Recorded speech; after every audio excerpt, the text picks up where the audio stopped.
قیادت کو کہ یہاں پر ہم نے جو ہے کوئی اجتماع نہیں رکھنا ہے، چھوٹی موٹی میٹنگ لینی ہے، تو میں گزارش کروں گا اپنی مرکزی قیادت سے ناظم اعلیٰ جمعیت اہل جموں کشمیر جناب ڈاکٹر حفیظ اللہ سے، ناظم اعلیٰ شکیل احمد ظہور صاحب سے کہ آپ اس جگہ کو جو ہے ہمیشہ یاد رکھیں گے اور اپنے ساتھ میں بھی آگے چلاتے رہیں گے.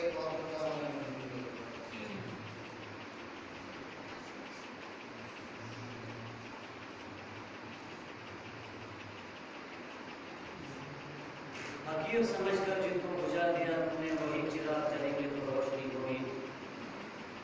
آپ نے آخر میں دعوت ہو رہے یہاں پر آپ نے استاد محترم ناظم اعلیٰ جمعیت اہل جموں کشمیر ڈاکٹر عبداللطیف القیلی صاحب کو وہ یہاں پر تشریف لائے اور اپنے حفظ و نصائح یا یہاں ادارے کے حوالے سے جمعیت کے حوالے سے اپنے خیالات میں آپ کے سامنے لگے.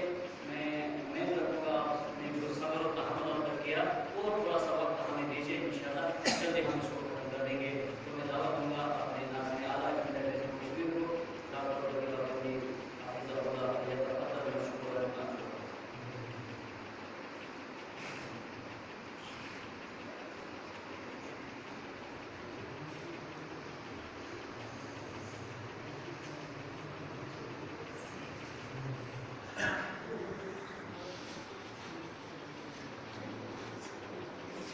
السلام علیکم ورحمۃ اللہ وبرکاتہ.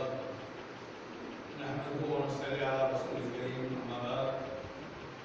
قال الله تبارك وتعالى في محكم التنزيل بعد اعوذ بالله من الشيطان الرجيم بسم الله الرحمن الرحيم. اقرأ باسم ربك الذي خلق خلق الانسان من علق اقرأ وربك الاكرم الذي علم بالقلم علم الإنسان ما لم يعلم. وقال عز من قائل قل هل يستوي الذين يعلمون والذين لا يعلمون. وقال النبي عليه الصلاة والسلام خيركم من تعلم القرآن وعلمه. اللهم علمنا ما جهلنا وانفعنا بما علمتنا ربنا زدنا علما. اللهم آت نفوسنا تقواها وزكها أنت خير من زكاها أنت وليها ومولاها. اللهم آمين يا رب العالمين. معزز مکرم علماء جمعیت، آیان جماعت، قائدین،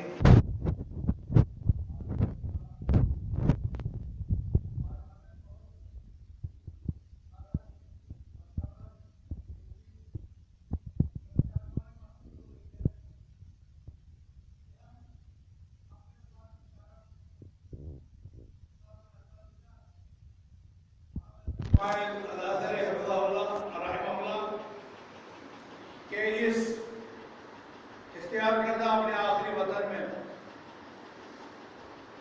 اپنے توحید سنت کے بھائیوں کے ساتھ ایک عظیم مشن کے تحت جمع ہے. اللہ تعالیٰ ان کی بھی مغفرت فرمائے اور ہمیں وہ مقصد پورا کرنے کی توفیق عطا فرمائے جس مقصد کی خاطر ہم یہاں پر جمع ہوئے ہیں. محترم شبیر صاحب نے مرکز کی طرف ٹکٹی کی باندھ ایک نگاہوں سے دیکھا کہ ہم یہ کار خیر معہد کتاب و سنہ دارالکتاب و سنہ کا نام رکھا ہے. اس کی سنگ بنیاد ڈالنے جا رہے ہیں، لیکن ہمیں مرکز کی مالی سرپرستی کی ضرورت ہے. جب انہوں نے یہ لفظ کہا تو میں نے سورہ کہف کو کھول دیا اپنے موبائل میں اور یاد کیا اس واقعے کو جب ذوالقرنین دنیا کو تخت تاراج کرتے ہوئے ایک بستی میں پہنچا تو وہاں پر یاجوج و ماجوج سے ان کا آمنا سامنا ہوا اور جو بات چیت ہوئی وہ اللہ تعالیٰ نے قرآن میں نقل کیا. ایک بستی ہے، وہاں کے لوگ جو یاجوج و ماجوج کے ظلم اور ستم کے شکار تھے. ان کے درمیان ساتھ باندھنے کی اپیل کی.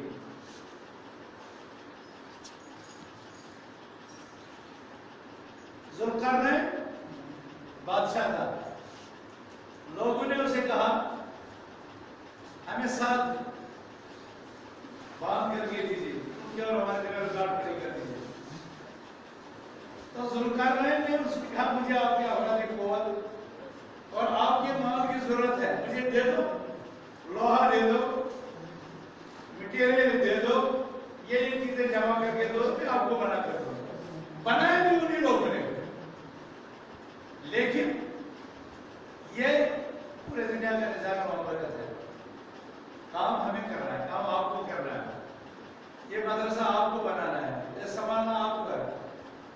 لیکن بہرحال مسجد اقصی فتح کی گمنام مجاہدوں نے, لیکن کریڈٹ آج تک حضرت عمر ابن الخطاب رضی اللہ عنہ کو جا رہا ہے کہ وہ فاتح ہے مسجد اقصی ہے, فاتح بیت المقدس ہے. جبکہ حقیقت یہ ہے کہ وہ ان کے لشکری تھے جنہوں نے اس سرزمین کو فتح کیا. بہرحال اس کے باوجود بھی ہم صرف شبیر صاحب کو یا بالی صاحب ہیں, پٹوئی صاحب ہیں, دوسرے ہمدردان ہیں, مطلب ریاض صاحب ہیں, بالی صاحب ہیں, دوسرے لوگ ہیں. انشاءاللہ ہم کسی مرحلے پہ آپ کو مایوس نہیں کریں گے, کیونکہ یہ وہ بستی ہے جسے اختیار کیا تھا ہمارے استاد محترم محمد اسماعیل ازہری صاحب, جنہوں نے ہمیں چلنا سکھایا, بولنا سکھایا, لکھنا اور پڑھنا سکھایا, ہمارا قلم اپنے ہاتھ سے پکڑا اور پھر ہمیں اردو خوشخط, عربی خوشخط, یہ سارے چیزیں سکھائی. آج جب ہم آپ کے سامنے کھڑے ہوتے ہیں, آج جب ہم بولنے کی سکت پاتے ہیں, آج جو ہم لکھنے کی طاقت پاتے ہیں, تو اس میں اللہ سبحانہ تعالیٰ کے فضل اور کرم کے بعد اگر بہت بڑا کسی ذات میں کسی شخصیت کا رول ہے, والد صاحب مرحوم کے ساتھ ساتھ اس میں بہت زیادہ بڑا حصہ محترم محمد اسماعیل اللہ کے محبوب, اللہ سبحانہ تعالیٰ نے جنت میں اعلیٰ مقام دیا. میں چاہتا تھا اس وقت میں آپ کو ان کے زندگی کے مختلف دور سے آپ کے ساتھ کرتا ہوں, لیکن بہرحال یہ وہ مجلس نہیں ہے. آج مجلس اس مشن کی ہے جس مشن کی خاطر مولانا عثمان عسکری صاحب نے ہمیں پوگل سے نکالا, سری نگر پہنچایا, وہاں پڑھایا, ٹریننگ دی, تربیت دی. وہ مشن جس کی خاطر انہوں نے ہمیں اپنے گھر سے نکالا, آج اسی مشن نے ہمیں کسی کے آنا ہے. میں نے آیت کا جو انتخاب کیا آیات کا, اور یہ بھی عجیب اتفاق ہے کہ آسمان کی یہ پہلی 5 آیتیں ہیں جو اس زمین پر ہوئی. یہ جو 5 آیتیں میں نے آپ کے سامنے رکھی ہیں, یہ 5 آیتیں اس روئے زمین پر سب سے پہلی 5 آیتیں جو عرش سے اتری حضرت محمد رسول اللہ صلی اللہ علیہ وسلم کی ذات. اور آپ میں سے تقریباً سب کو انشاءاللہ یہ آیات یاد ہوں گی. اللہ تعالیٰ نے فرمایا ہے اقرأ بسم ربک الذی خلق, آپ پڑھیے اس رب کا نام لے کر کے جس نے پیدا کیا. پہلا آسمانی حکم اہل زمین کے, آپ پڑھیے اس رب کا نام لے کر کے جس رب نے پیدا کیا. اس زمین پر چلنے والا سیاہ فام سفید فام, عرب عجم, حاکم محکوم, امیر غریب, مزدور ملازم, تاجر زمیندار, مسلم ہندو عیسائی, جس بھی مذہب کا ہو, جس بھی رنگ کا ہو, جس بھی ڈھنگ کا ہو, ہر ایک کو پیدا کرنے والا کون ہے؟ کیا بات بتائیے, کسے پیدا کیا؟ ہاں, یہ بچے جواب نہیں دے رہے. کسے پیدا کیا آپ ہم کو؟ رب نے. ایک زبان میں ذرا سب بولو ایک ساتھ, اللہ. اللہ عز و جل نے آپ اور ہم سب کو پیدا کیا. کیا ہے اللہ نے پیدا,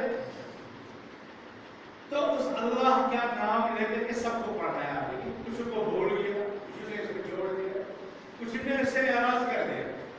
جب عالم ارواح میں اللہ تعالیٰ نے ہم لوگ سب ہندو مسلم سکھ عیسائی سب کو پیدا کیا, تو اس وقت ہم سے کہا تھا الستو بربکم, کیا میں تمہارا رب نہیں ہوں؟ قالوا بلا, اس وقت سب نے کہا تھا ہاں کیوں نہیں ہے رب, تو ہمارا رب ہے. لیکن اب اس دنیا میں آنے کے بعد بہت سو کو بھول گیا, وہ بہت سو کے پیچھے لگ گئے. لیکن جنہیں وہ یاد تھا, جو اس کو مانتے ہیں, جو اس کو عبادت کرتے ہیں, جو اس کے دربار میں جھکتے ہیں, تو وہی اس کے دربار میں مقبول ہے, وہی کامیاب ہے. کیونکہ اللہ سبحانہ و تعالیٰ نے اگر ہمیں پیدا کیا تو یہ پیدا ہمیں کھانے پینے کے لیے نہیں, کیونکہ کھاتا پیتا تو بھیڑ بکری جانور حیوانات سب کھاتے پیتے ہیں. جانور صبح خالی پیٹ نکلتے, شام کو پیٹ بھر کے کھاتے ہیں.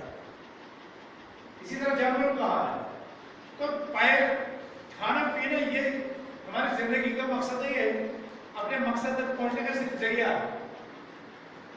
اللہ سبحانہ و تعالیٰ نے ہمیں پیدا کیا ہے ایک بہت بڑے مقصد کے. کیا مقصد ہے؟ عبادت کے لیے. وما خلقت الجن والانس الا ليعبدون. اللہ سبحانہ و تعالیٰ نے آپ اور ہم سب کو اپنی عبادت کے لیے پیدا کیا. بہت سے کو وہ سبق بھول گیا تو اللہ تعالیٰ نے پیغمبر بھیجے تاکہ وہ پیغمبر کو بولا ہوا سبق یاد رکھے اور اس عبادت کا طریقہ بھی ان کو سکھا دے. یہاں تک یہ معاملہ پہنچا ہمارے رسول جناب محمد رسول اللہ صلی اللہ علیہ وسلم مختلف انبیاء آئے لوگوں کو ان کا بولا ہوا سبق یاد دلانے کے لیے. ان میں سے کچھ اونچے درجے کے بنے جنہیں اولو العزم رسول کہا گیا, کچھ رسالت کے درجے پر فائز ہوئے, کچھ نبوت کے درجے پر فائز ہوئے, کچھ کو رسالت اور نبوت دونوں بھی. جو رسول تھا وہ نبی بھی تھا, لیکن جو نبی تھا ضروری نہیں وہ رسول بھی ہو. بہت آئے یہاں تک کہ جناب محمد رسول اللہ صلی اللہ علیہ وسلم ان پر جو پہلی آیات نازل ہوئی وہ کیا تھی؟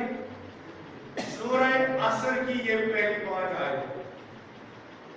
سورہ زور سے بولو ایک آواز میں, سورۃ العصر کی یہ 5 آیتیں. کیوں نہیں بول رہے؟ سورہ عصر کی یہ 5 آیتیں اللہ تعالیٰ نے سب سے پہلے رسول صلی اللہ علیہ وسلم کو دی. کیوں رک گئے؟ جواب کیوں نہیں دے رہے؟ اللہ تعالیٰ نے سب سے پہلے سورہ عصر کی 5 آیتیں نازل کی. اقرأ بسم ربک الذی خلق خلق الانسان من علق اقرأ وربک الاکرم الذی علم بالقلم علم الانسان ما لم يعلم. تو سورہ عصر کی یہ 5 آیتیں اللہ نے سب سے پہلے نازل کی نا. سورہ مولوی میں ہوں یا آپ مولوی بولتے ہیں سورہ عصر اور آپ کیا بولتے ہیں؟ کیوں نہیں مانتے ہو میرا؟ پی ایچ ڈی ہوں میں اسلامک اسٹڈیز میں, پی ایچ ڈی ہوں میں اسلامک اسٹڈیز میں, اور میں کہہ رہا ہوں سورہ عصر کی پہلی 5 آیتیں اللہ تعالیٰ نے نازل کی. سکتے لو آپ کہہ رہے ہیں سبھی کہہ رہے ہیں کیا آگے کہہ رہے ہیں؟ جو کہہ رہا ہے کہ یہ سورہ عصر کی آگے وہ ہاتھ کھڑے کر رہے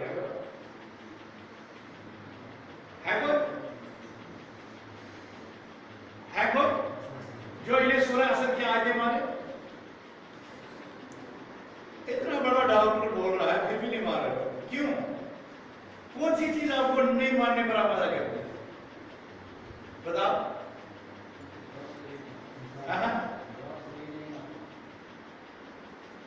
آپ کو کیسے پتا یہ جواب صحیح نہیں ہے؟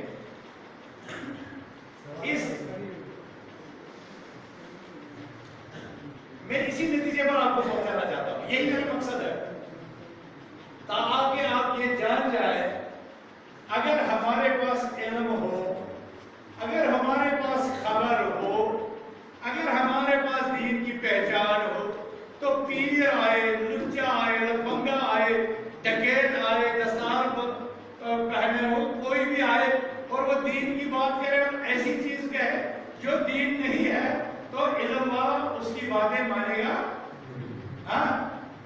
کیونکہ اس کے پاس علم ہے. اور یہ جو لوگ بیچارے ان کے دامے فریب میں, ان کے